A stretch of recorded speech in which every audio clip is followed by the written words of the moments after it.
return.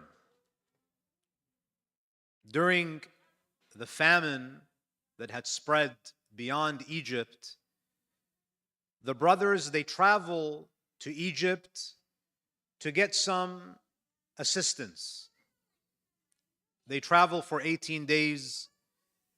They meet Yusuf, not realizing that their brother is now the Minister of Finance, the Minister of Agriculture and Food Distribution. And when they arrive, they are pleasantly surprised with the efficient and equitable system that is in place to provide relief to the citizens of Egypt and those who live beyond its borders. And they were told that the way that rations are distributed is that the food rations are based on the number of people in each household. So the 10 brothers, they arrive. They had brought with them goods that they intended to barter for food. They receive 10 camel loads of food, of grain. They have a conversation with Yusuf and they indicate to him that we actually have 11 brothers. There are 11 of us. And Yusuf alayhi salam says, the next time you come, I want you to bring this brother.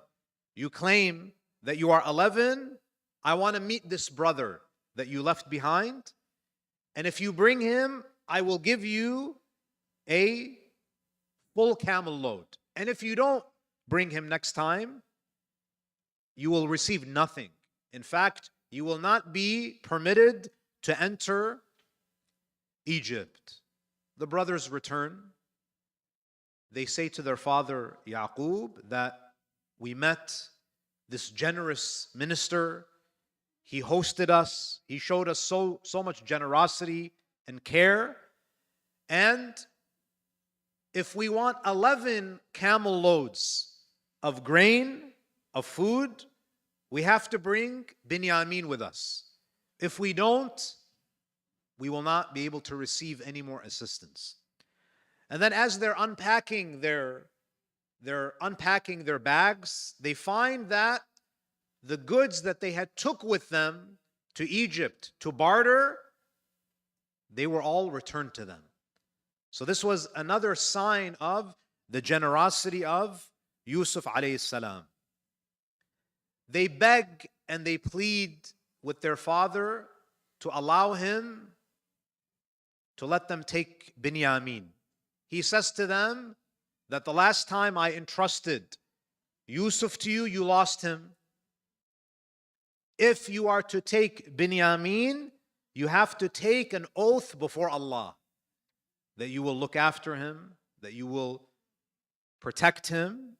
And that's precisely what happens.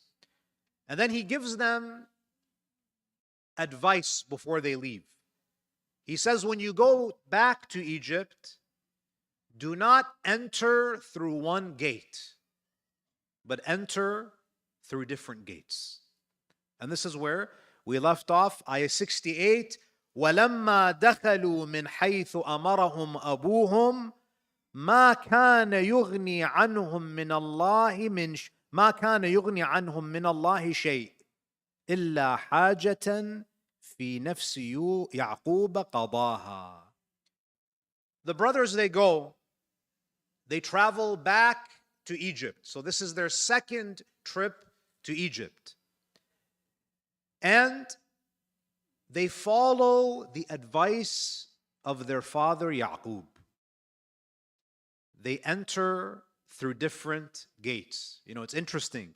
These brothers, with all of their stubbornness and the harm that they brought to their father, in this case, all of the brothers, they complied. They obeyed him. So they entered in the way that their father had advised them. ما كان يغني عنهم من الله شيء. Allah subhanahu wa ta'ala, He says that doing this was not going to prevent the calamity that was about to befall them. So the question is, why did Yaqub instruct his sons to enter through multiple gates? Allah subhanahu wa ta'ala, He says, He did this. Why? إِلَّا حَاجَةً فِي نَفْسِ يَعْقُوبَ قَضَاهَا. There was a need in the heart of Yaqub that was fulfilled by giving his sons this advice. What was the need? What was the haja that was fulfilled? That he provided advice to his sons that protected them from unnecessary harm. Meaning, the advice that he gave them helped repel some of the difficulties they might have faced if they didn't listen to him. If they all came through one gate, perhaps they would have been stopped, they would have been questioned, because when these governments, when they see large groups of men, they're usually worried about security. They might have detained them because of a security issue. وَإِنَّهُ لَذُو عِلْمٍ لِمَا عَلَّمْنَاهُ. Allah says, Yaqub, he was a possessor of knowledge. Knowledge that we taught him.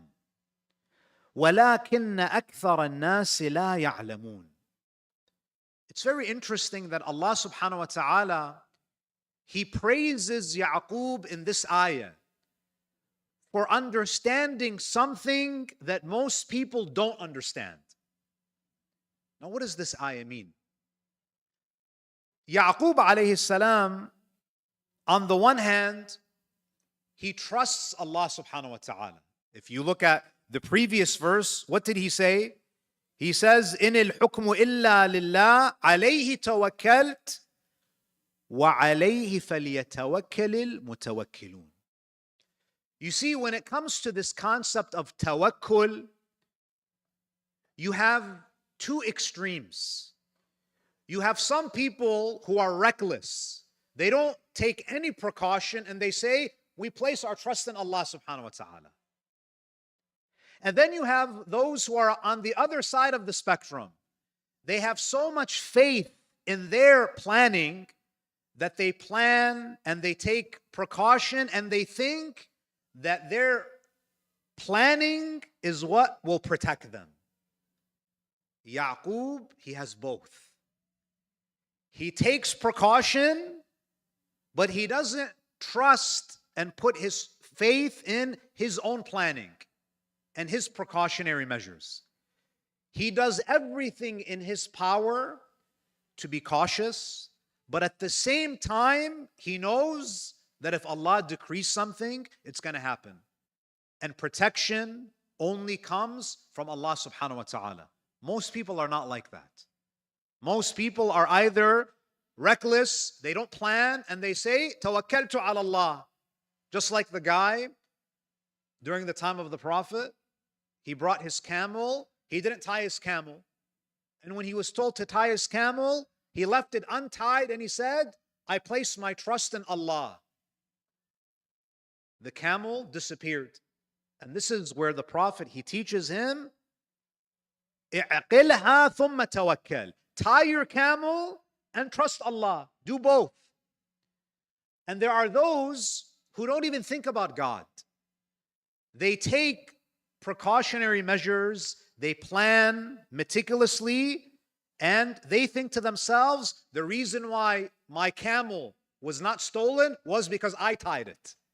They don't think about Allah subhanahu wa ta'ala. Allah is not part of the equation. So Allah praises Yaqub for being among those rare people who plans, who is meticulous, who takes precautionary measures, but at the same time, he places his full trust in Allah subhanahu wa ta'ala. Ayah 69, وَلَمَّا دَخَلُوا عَلَى يُوسُفَ آوَى إِلَيْهِ أَخَاهُ. They return and they see Yusuf again. And again, the brothers are clueless that this is their brother Yusuf. A second time they see him, they don't recognize him. When they arrive, just as Yusuf did the first time, they bring their family. The 11 brothers are there.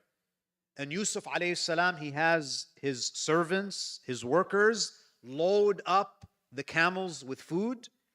And as the camels are being loaded up, the brothers sit for a meal. Yusuf alayhi salam, he hosts them in the same way that he hosted them last time.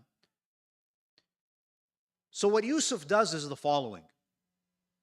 He organizes a number of spreads. And he says to the brothers that I want each brother to sit with his full brother. So these brothers, they come from different mothers. So for example, 2-3 brothers who are full brothers, they sit on one ma'idah, they sit together. Another 2-3 brothers, they sit together. So all of the brothers, they are grouped with their full brothers. And they have their meal in this way. Yusuf alayhi salam, he sees Binyamin sitting by himself. So Yusuf alayhi salam, he goes to him. He says, why are you not sitting with your brothers? He says, I don't have a full brother among them. He says, I had a full brother, but he disappeared. He was separated from us. His name was Yusuf. He was my only full brother. Yusuf alayhi salam, he sits beside Binyamin. And he says, since no one is sitting next to you, may I sit with you? So he sits with Binyamin. The Quran says, وَلَمَّا دَخَلُوا عَلَى يُوسُفَ آوَى إِلَيْهِ أَخَاهُ. He brings Binyamin close to him. And the Quran uses the word awa. Awa means that he gave him a sense of protection and security. You know, in the story of Nuh and his son, Nuh says about the mountain, سَآوِي إِلَى جَبَلٍ يَعْصِمُنِي مِنَ الْمَاءِ. I will seek refuge with in the mountain. So awa gives us the sense that Yusuf was speaking to him in a way that was putting him at ease. قَالَ إِنِّي أَنَا أَخُوكَ. He says to Binyamin, who's basically saying that, you know, my other siblings, you know, they're full brothers. I'm the only half brother. I'm the only one in the family who doesn't have a full brother. This is where Yusuf whispers to him, saying that I'm your brother.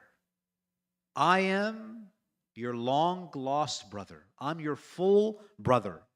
فَلَا تَبْتَئِسْ. Don't be distressed, O Binyamin, بِمَا كَانُوا يَعْمَلُونَ. Do not be distressed over what they used to do to you. If you recall at the beginning of the story, the brothers, they said what?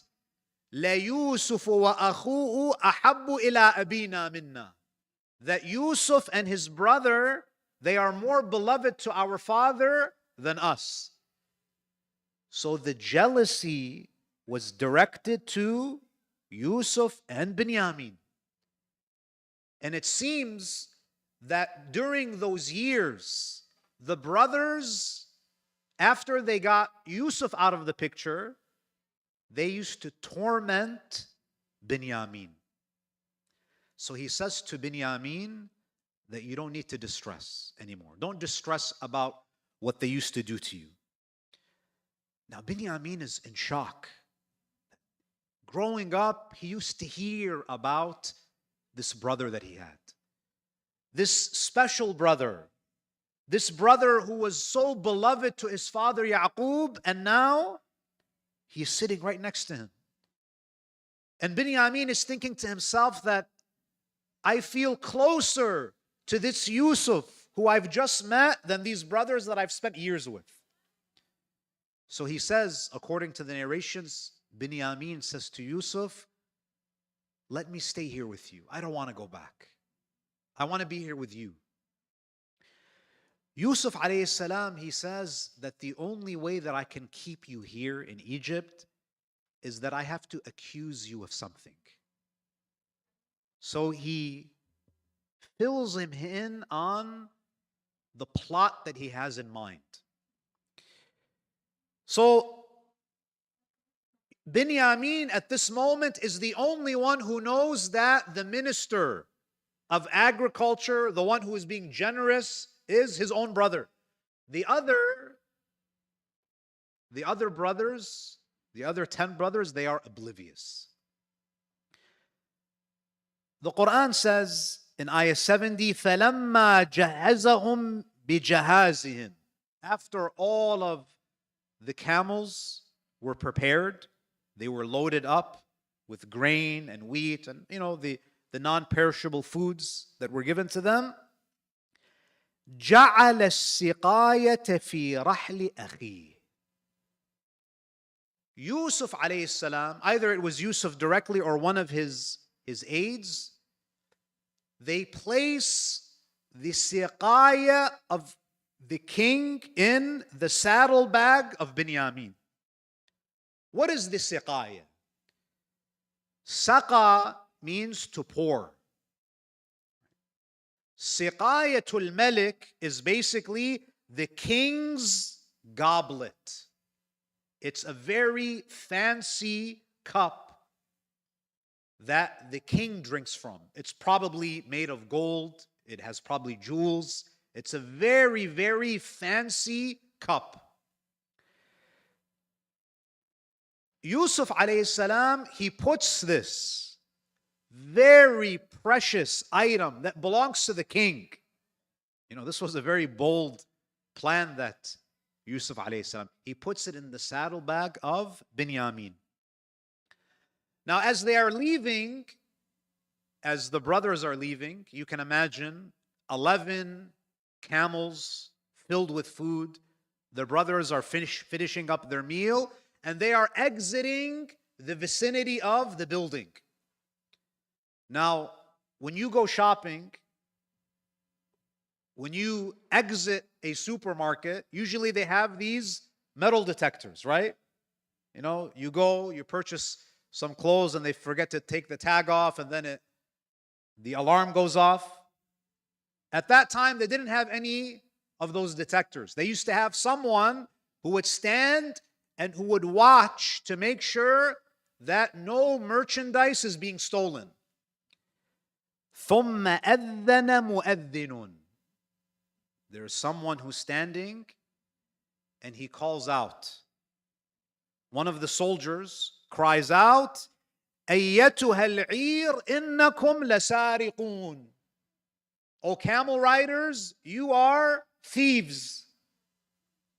Now the one who's making this call is not Yusuf. It's one of his soldiers. And this shows you that the government of Yusuf alayhi salam has zero tolerance for corruption. They watch everything. One cup is taken and they're aware of it. So he says that, O camel riders, you are thieves. The next ayah 71. You can imagine the brothers are shocked. What's going on? This must be a mistake. قَالُوا وَأَقْبَلُوا عَلَيْهِمْ مَاذَا تَفْقِدُونَ.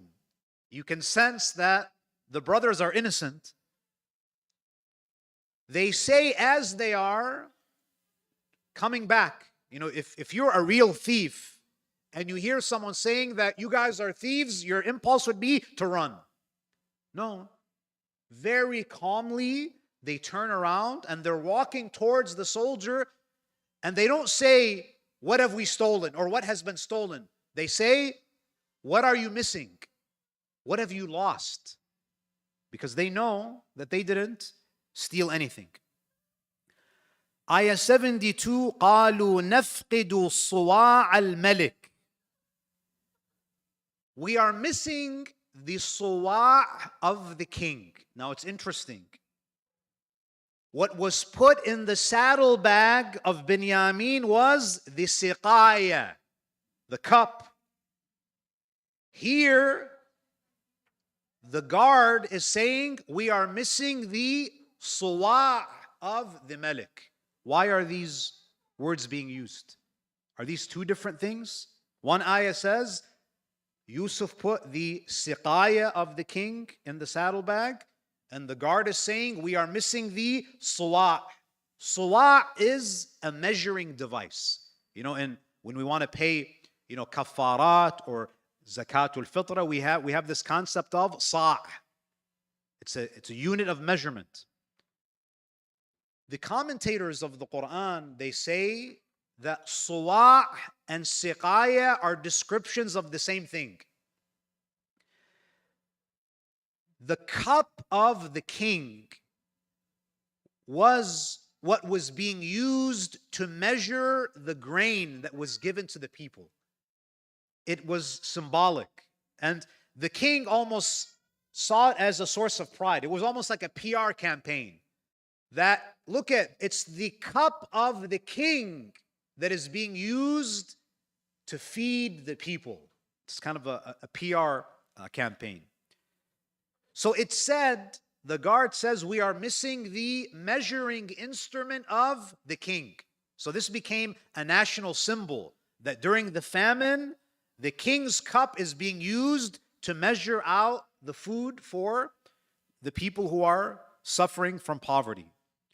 وَلِمَنْ جَاءَ بِهِ حِمْلُ بَعِيرٍ وَأَنَا بِهِ زَعِيمٌ. They offer a reward, reward for whoever finds the king's cup. The guard says, and whoever finds the cup of the king, he will have a full camel load of food, an extra load of food. Ayah 73. So now the brothers are getting worried. Okay, now they're being called thieves. Now there is a reward for anyone who can find the cup of the king. قَالُوا تَاللَّهِ. Tallah is like saying wallah, but it's a more panicked oath. They're starting to panic. قَالُوا تَاللَّهِ لَقَدْ عَلِمْتُمْ مَا جِئْنَا لِنُفْسِدَ فِي الْأَرْضِ وَمَا كُنَّا سَارِقِينَ. They say to Yusuf, they say to the soldiers, the guards, that you know that we did not come here to spread mischief. We came here for assistance. It's a famine. We're here for help. And we did not steal anything. Ayah 74, قَالُوا فَمَا جَزَاؤُهُ إِن كُنْتُمْ كَاذِبِينَ. The soldiers, the guards, they say, what should be the punishment if you're lying? If you are indeed thieves, what should the punishment be for theft? It's very interesting that they're putting it on them. What do you think the punishment should be? Because according to Egyptian law, the punishment at that time for theft was to be lashed. You're lashed and you're basically exiled. You're beaten, you're lashed. Ayah 75. قالوا جزاؤه من وجد في رحله فهو جزاؤه كذلك نجزي الظالمين. The brothers, they say in Palestine, in Canaan, if someone is guilty of theft, the thief becomes a slave of the person that he stole from. So we have a more harsh punishment when it comes to theft. I mean, this shows you how confident the brothers were that they didn't steal anything. They're just sharing with them the law in Canaan. So, if you find the king's cup in any of our saddlebags, the punishment is that we have to be slaves of that person that we stole from. Ayah 76, فَبَدَأَ بِأَوْعِيَتِهِمْ قَبْلَ وِعَاءِ أَخِيهِ. either the guard or Yusuf himself, they start to search the saddlebags. So you can imagine 11 brothers are lined up. Each brother is standing beside his camel and his saddlebag. Now, to not make it obvious that this was planted, they begin searching the bags of the other brothers. The first brother, they search the bag, there's nothing. The first brother wipes the sweat from his forehead. He's safe. The second brother, they search. There's no cup. The third brother, the fourth brother, until they come to the camel and the saddlebag of Binyamin. ثم استخرجها من وعاء أخيه. Yusuf alayhi salam, he pulls out the king's cup from the bag of Binyamin. Now you might think, what a genius plan to keep Binyamin in Egypt. Flawless execution. The brothers are stunned. They're caught off guard. You might be thinking, Yusuf is a genius. How did he execute this plan? Allah subhanahu wa ta'ala here says what? كَذَلِكَ كِدْنَا لِيُوسُف. Allah says this was not the plan of Yusuf. This was my plan that I dictated to Yusuf. Everything that Yusuf was doing was according to divine inspiration. ما كان ليأخذ أخاه في دين الملك إلا أن يشاء الله. It was impossible for Yusuf to bring his brother and keep his brother in Egypt according to the law of the king. What does this mean? In ancient Egypt, foreigners are not allowed to stay in Egypt. They're not granted permanent residency. They come and they have to leave. So ancient Egypt had a very strict immigration policy. If you're not Egyptian, you don't get to stay in Egypt. So how does Yusuf alayhi salam bypass this law? It's through the prescribed punishment that the brothers mention. And because he's in a position of power, he can make the argument that this is a positive because our country has acquired free labor. So now, Yusuf alayhi salam he declares Binyamin to be a slave. Allah subhanahu wa ta'ala then he says what? نَرْفَعُ دَرَجَاتٍ مَّن نَشَاءُ. Allah says we elevate people in ranks based on who we wish. We elevate whoever we wish. We elevate them in ranks. وَفَوْقَ كُلِّ ذِي عِلْمٍ عَلِيمٍ. Allah says that we elevated Yusuf. Why did Allah Azza wa Jal raise up Yusuf? Why did He raise him in degrees?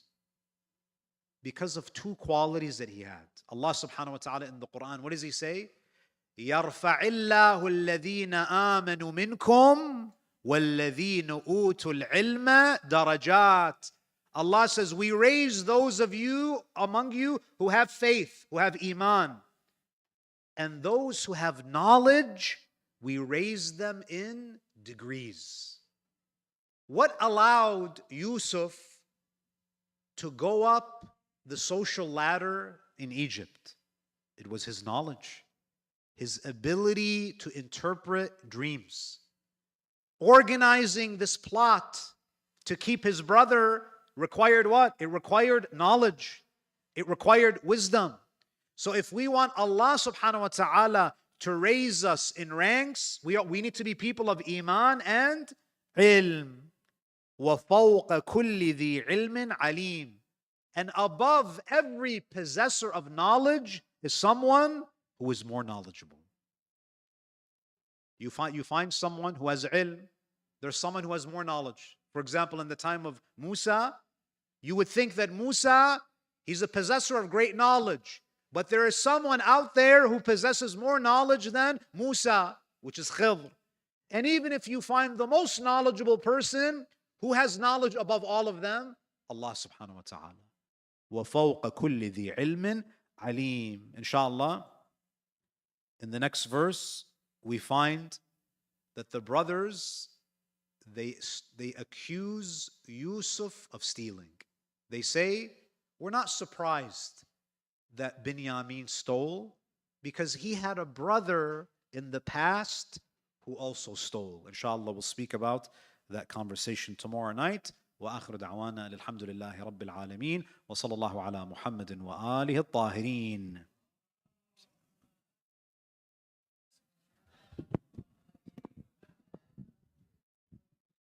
Please rise for ziyarah.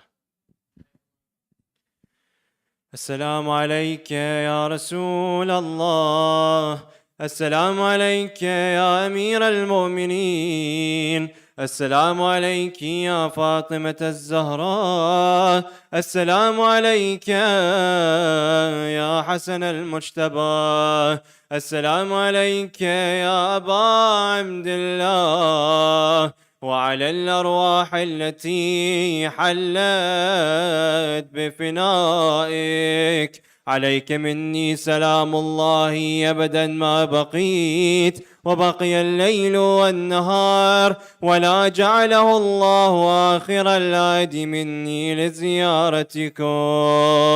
السلام على الحسين وعلى علي بن الحسين وعلى أولاد الحسين وعلى أصحاب الحسين.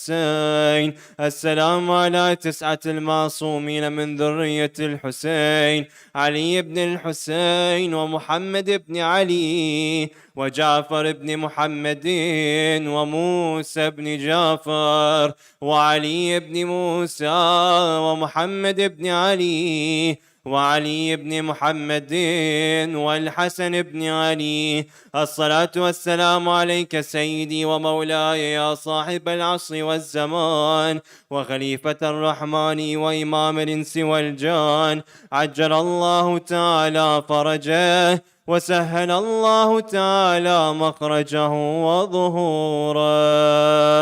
اللهم كن لوليك الحجة ابن الحسن صلواتك عليه وعلى آبائه في هذه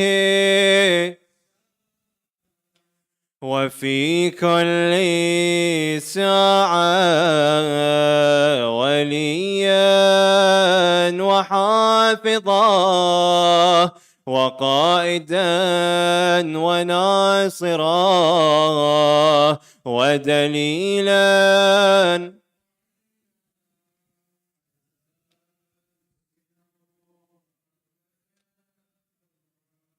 وتمتع فيها طويلا برحمتك يا أرحم الراحمين.